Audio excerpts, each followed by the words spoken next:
Friend, आज के video में हम बात करेंगे सोरानम मेडिसिन के बारे में। इसके पार्ट 1 में इसके फिजिकल जनरल के बारे में हम बात किए थे। कोई भी स्किन डिजीज सप्रेस होने से इसका कंप्लेन होता है। इवन अगर स्किन डिजीज में अगर सल्फर भी फेल हो जाए तो उस केस में सोरानम काम करता है, और क्रोनिक केस में तो करता ही है। ठीक है, तो इस वीडियो में हम इसके हेडेक के बारे में बात करेंगे, आई सिम्टम के बारे में, कफ के बारे में, और उसके बाद और भी इंपॉर्टेंट जो भी सिम्टम है उसको हम कवर करेंगे, स्किन सिम्टम को। ठीक है, तो इस केस में हम देखते हैं हेडेक कैसे होता है। हेडेक जो होता है, हम इसका देखे ही थे, कोई भी बीमारी कैसे होता है, सप्रेस स्किन डिजीज से। हेडेक फ्रॉम सप्रेस इरप्शन और सप्रेस मेंसेस। ये कोई भी इरप्शन अगर सप्रेस हो जाए तो उससे हेडेक होता है, और मेंसेस सप्रेस होने से अगर भूखा फील करता है तो उस टाइम भी इसको हेडेक होता है। ठीक है, तो हेडेक कैसे होता है, इरप्शन सप्रेस होने से और मेंसेस सप्रेस होने से।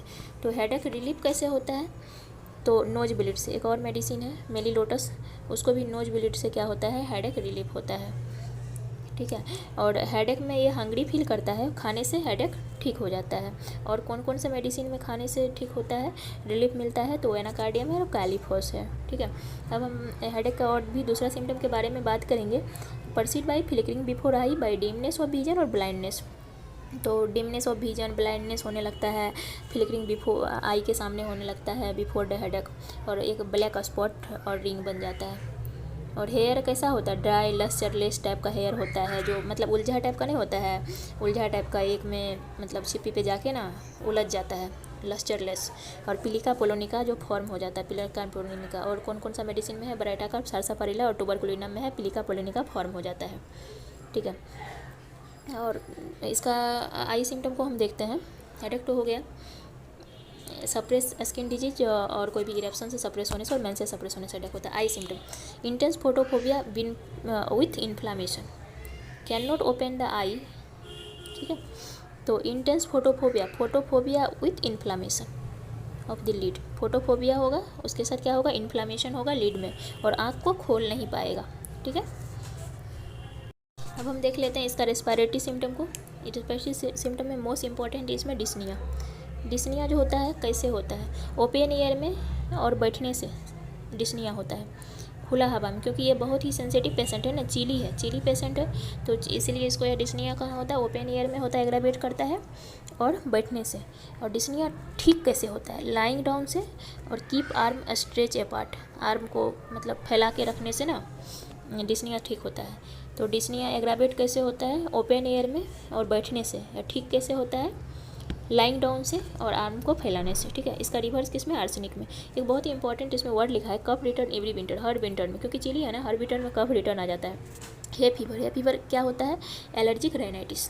ठीक है, appear irregularly every year same day of the month, हर साल होता है रेगुलरली, मंथ उसी मंथ में और उस सेम डे में, same day of the month. क्या वर्ड है, same day of the month. Hay fever जो होता है रेगुलरली अपीयर होता है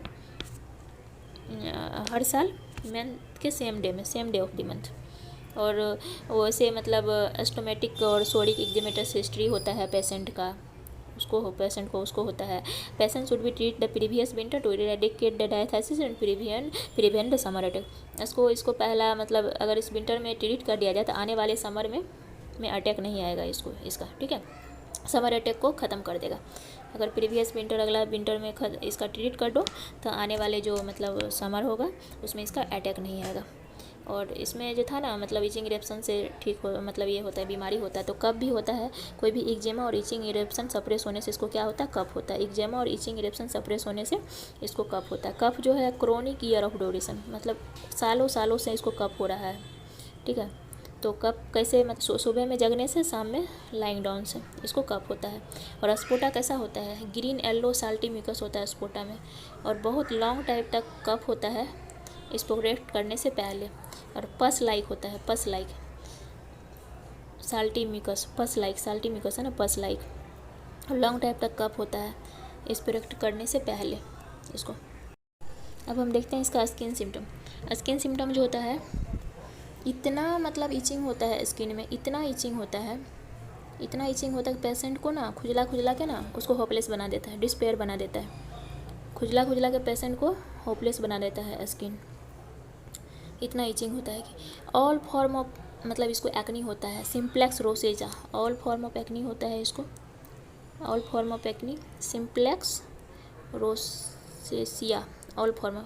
एक्नी जो होता है ड्यूरिंग मेंसेज होता है, कॉफ़ी पीने से, कोई भी चीज़ फेट खाने से। और सोरानम पेशेंट अगर कॉफ़ी ले रहा है ना तो वो कभी इम्प्रूव नहीं करेगा, ये भी है। सोरानम पेशेंट अगर कॉफ़ी ले रहा है तो उसका सिम्टम में कभी मतलब सोरानम मेडिसिन भी खा रहा है और कॉफ़ी ले रहा है तो कभी भी इम्प्रूवमेंट नहीं होगा, इसीलिए सोरानम पेशेंट को कॉफ़ी को स्टॉप किया जाता है, ये बॉडी में लाइन है।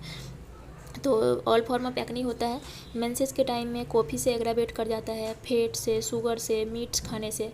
अगर बेस्ट सेलेक्टेड रेमेडी अगर एक्नी में दे रहे हैं और वो फेल हो गया है या तो बीमारी को ओनली पैलिएट कर रहा है तो उस केस में हम क्या करते हैं, सोरानम देते हैं। तो सिंपल सी बात है, इसका जो एक्नी जो होता है सिम्प्लेक्स रोसेजा होता है ऑल फॉर्म, और सोरानम पेशेंट कभी भी कॉफ़ी से इम्प्रूव नहीं करता है, मतलब कॉफ़ी नहीं लेना चाहिए। तो कॉफ़ी से इसका सिम्टम बढ़ता है, मेंसेस के टाइम में एक्नी बढ़ता है, फैट, शुगर, मीट खाने से अगर बेस्ट सेलेक्टेड रेमेडी फेल हो गया तो उस केस में भी हम देते हैं, ठीक है। एबनॉर्मल टेंडेंसी होता है स्किन डिजीज़ को मतलब रिसीव करने का, एबनॉर्मल टेंडेंसी हो स्किन डिजीज होने का, जैसे कि सल्फर में होता है स्किन डिजीज, भाई होना ही है उसको। तो इरप्शन होता है इजली सपोर्ट, जैसे हाइपर सल्फ जैसे। और एक चीज़ बहुत ही इंपॉर्टेंट है, रेयरली स्वेट। स्किन जो है ड्राई होता है, इनएक्टिव होता है और रेयरली स्वेट, बहुत कम स्वेट होता है, ठीक ना, रेयरली प्रेस्पायर। और पूरा डर्टी लुक दिखता है, ऐसा लगता है कि कभी नहाया ही नहीं है, कभी नहाता ही नहीं है, ऐसा स्किन दिखता है, ठीक है। और पूरा लगता है कि ऑयल से में भीजा हुआ है, पूरा ग्रीजी टाइप का फेस दिखता है, ऐसा इसका स्किन दिखता है, ठीक है।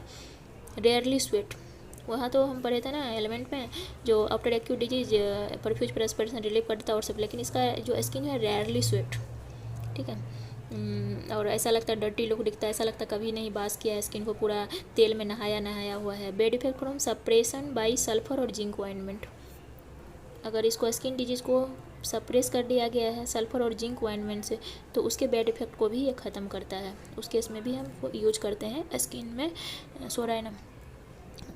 मतलब एकदम डर्टी स्किन, कभी बहाया नहीं है, तेल में उलझ भिजा हुआ है, ऐसा लगता है। Suppression, bed effect from suppression of sulphur और जिंक ऑइंटमेंट, ठीक है। और एक टर्म लिखा है, सोरानम शुड नेवर भी गिवन फॉर सोरिक डायथेसिस, सोरिक डायथेसिस वाले को ही नहीं देंगे, मतलब अकॉर्डिंग टू इंडिविजुअलाइजम, जो भी मतलब टोटलिटी ऑफ सिम्टम में अगर कवर करेगा, सोरिक नहीं भी है तो उस केस में हम दे देंगे सोरानम को, ठीक है। अब हम देखते हैं इसका डायरिया में थी GI सिम्टम।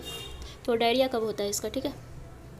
डायरिया जो होता है आफ्टर एक्यूट डिजीज होता है, दांत आने वाले बच्चे को डायरिया होता है, वेदर चेंज होने से डायरिया होता है, दांत आने वाले बच्चे को डायरिया होता है, और सीवियर एक्यूट डिजीज के बाद डायरिया होता है।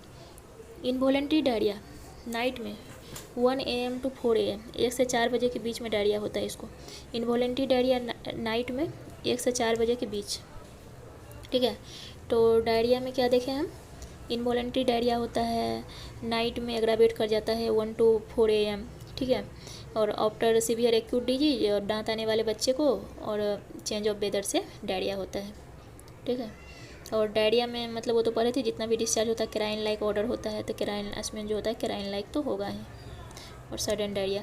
और इसका जो इरेक्टेशन होता है, ढकार कैसा होता है, टेस्टिंग लाइक रोटेन एग के जैसे। ऐसा कौन सा मेडिसिन में और होता है, अर्निका एंटीमटाट और ग्रेफाइटिस होता है, अर्निका एंटीमटाट ग्रेफाइटिस, ये सब में भी होता है। मतलब डायरिया में तुरंत जाना पड़ता है, जैसे कि येलो सल्फर में लैट्रिन लगा तुरंत ड्राइव आउट ऑफ बेड, ऐसे ही इसको भी जाना पड़ेगा डायरिया में 1 से 4 बजे के बीच, carrion like odour after acute disease, ठीक है।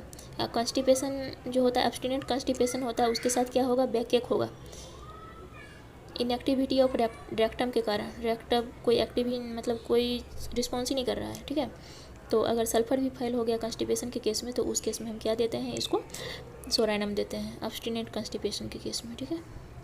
और डायरिया कैसा होता है, इनवॉलेंट्री, और tasting like eructation, rotten egg, arnica एंटीमटाट और ग्रेफाइटिस में भी होता है ऐसा। कम्प्लीमेंट्री क्या है, sulphur tuberculinum, complementary medicine sulphur और tuberculinum. Sulphur follow psorinum well in the memory cancer. और इसका और भी रिलेशन है, ट्रॉमेटिक एफेक्शन ऑफ ओवरी है, और एक वो फिल्थ और गोल्ड ऐसा करके लाइन है जो PB बेल दिया था, तो वो वाला।